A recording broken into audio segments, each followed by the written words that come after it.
Next ఆ రోజు చెప్పింది మొదటి పాయింట్ ప్రామిస్ చేయడం.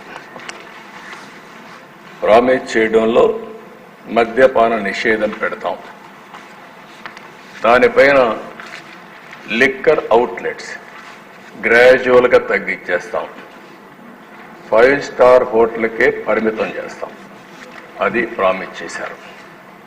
దానిపైన షాపులు 4,380 షాపుల్ని 2,934 చేసి మళ్ళీ దాన్ని ఇంక్రీజ్ చేసి 3,392గా పెంచారు. దాని పేరు ఏపీటీడీసీ టూరిజం పేరుతో ఒక 458 షాపులు ఇచ్చారు. బార్లు 2019లో ఎన్ని ఉన్నాయో 840 ఉంటే ఆ 840 అట్లనే పెట్టే పరిస్థితికి వచ్చారు.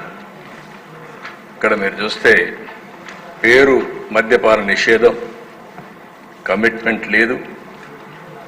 అదే మరిగా ఇంటెన్షన్ మాత్రం డిఫరెంట్ ఇంటెన్షన్ పెట్టుకున్నారు. పబ్లిక్ పాలసీ చేసేటప్పుడు ప్రజాహితం కోసం చేస్తాం.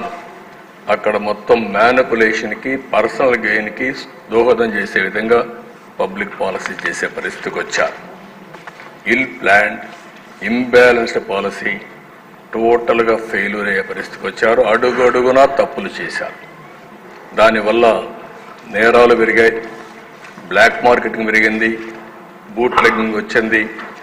మొత్తం ప్రజల ఆరోగ్యంతో కూడా చెలగాటమాడే పరిస్థితికి వచ్చారు.